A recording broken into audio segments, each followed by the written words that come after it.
Halo semuanya, perkenalkan saya Ditya Yonjani. Pada kesempatan kali ini, saya akan mempresentasikan Final Text Big Data Analytics dengan topik Performa Analytics Kimia Farma tahun 2020 hingga 2023. Analisis ini bertujuan untuk memahami kinerja bisnis kimia farma dalam 4 tahun terakhir, sekaligus memberikan rekomendasi strategis yang relevan untuk pengembangan bisnis ke depan. Presentasi ini dibagi ke dalam 5 bagian utama. Yang pertama, introduction, berupa overview kimia farma dan tujuan analisis.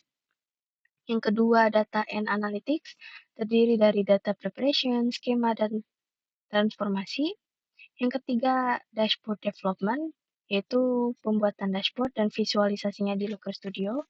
Yang keempat, insight, temuan dari analisis data. Yang terakhir, conclusion and recommendation, yaitu ringkasan hasil dan saran strategis.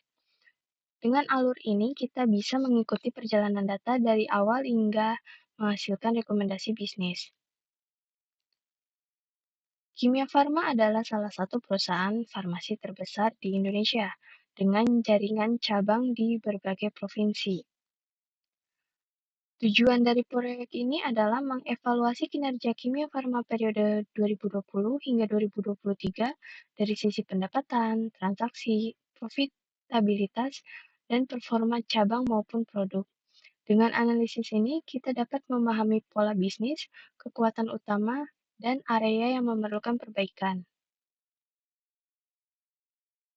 Untuk analisis ini digunakan 4 dataset utama. Yang pertama, final transaction, berisi data transaksi. Yang kedua, produk, berisi data produk dan harga. Yang ketiga, kantor cabang, berisi data cabang, kota, provinsi, dan rating. Dan yang terakhir, inventory, berisi data stok produk. Keempat dataset ini digabungkan menggunakan query SQL di BigQuery dan hasil akhirnya disimpan dalam sebuah tabel analisa. Nah, di sini terdapat cara-caranya. Yang pertama itu menggunakan new project, berikutnya create dataset. Di sini kemudian upload and table create. Lalu bagian ini menunjukkan data skema yang menjelaskan hubungan antar tabel, di mana tabel transaksi terhubung ke produk melalui produk ID, dan juga terhubung ke kantor cabang melalui branch ID. Dengan skema ini, semua data saling melengkapi, sehingga analisis bisa lebih komprehensif. Lalu selanjutnya adalah data transformation, berupa transformasi penting dilakukan, antara lain menghitung net sale yaitu harga produk setelah diskon, berikutnya menghitung net profit sesuai margin laba tiap kategori harga, berikutnya menambahkan gross profit percentage, lalu yang terakhir menyelaraskan format tanggal menjadi date, year, dan month. Transformasi ini memastikan data siap dipakai untuk visualisasi dashboard.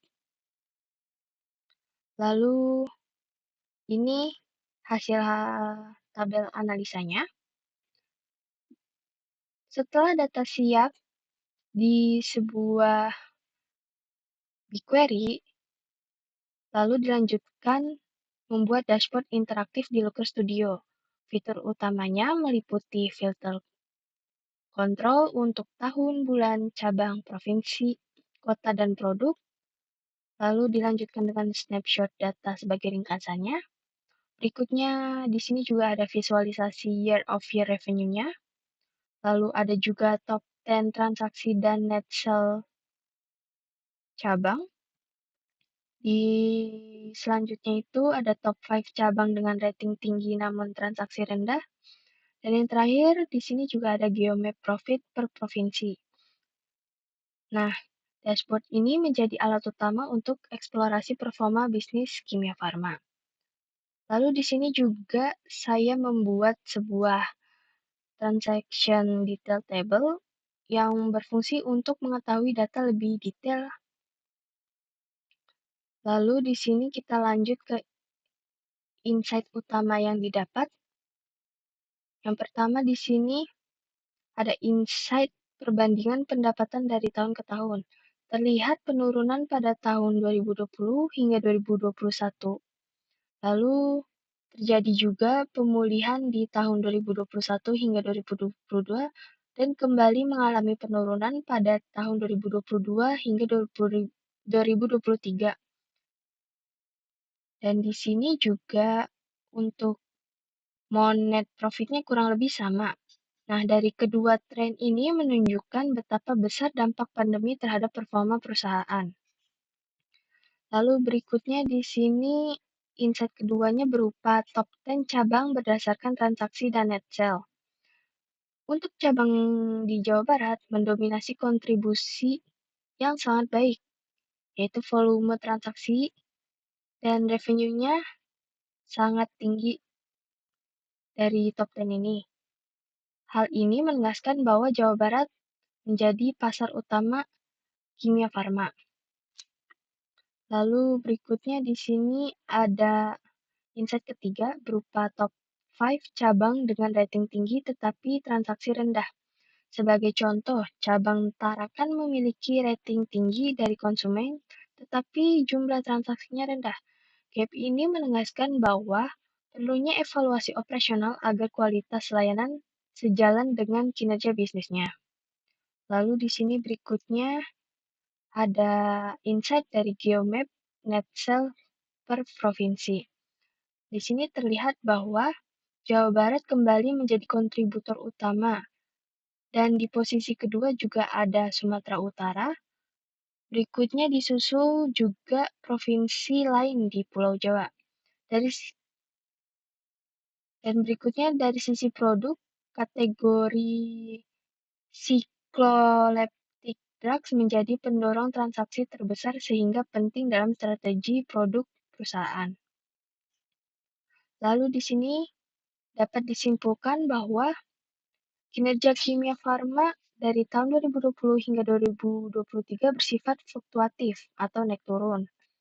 Berikutnya di sini juga Jawa Barat menjadi pasar inti dengan kontribusi terbesar maupun dari jumlah pendapatannya, dari jumlah transaksinya. Terus yang ketiga juga psikoleptik drugs menjadi kategori dominan. Dan yang terakhir ada gap antara rating tinggi dan transaksi rendah di beberapa cabang. Nah, terakhir untuk rekomendasi yang bisa diberikan yaitu optimasi cabang dengan rating tinggi tapi transaksi rendah. Berikutnya di sini juga ada diversifikasi produk untuk mengurangi ketergantungan pada satu kategori. Berikutnya juga ada strategi promosi musiman. Yang berikutnya juga ada ekspansi pasar keluar Jawa. Dan yang terakhir ada juga penguatan digitalisasi dan layanan berbasis data. Demikian hasil analisis performance analytics kimia farma dari tahun 2020 hingga 2023. Analisis ini memberikan tren kekuatan serta area perbaikan yang bisa dijadikan dasar pengambilan keputusan dalam strategis yang akan digunakan. Nah, sekian yang bisa dapat saya sampaikan dan apabila ada salah kata ataupun kurangnya dalam analisa yang telah saya lakukan, mohon untuk koreksinya. Terima kasih atas perhatiannya.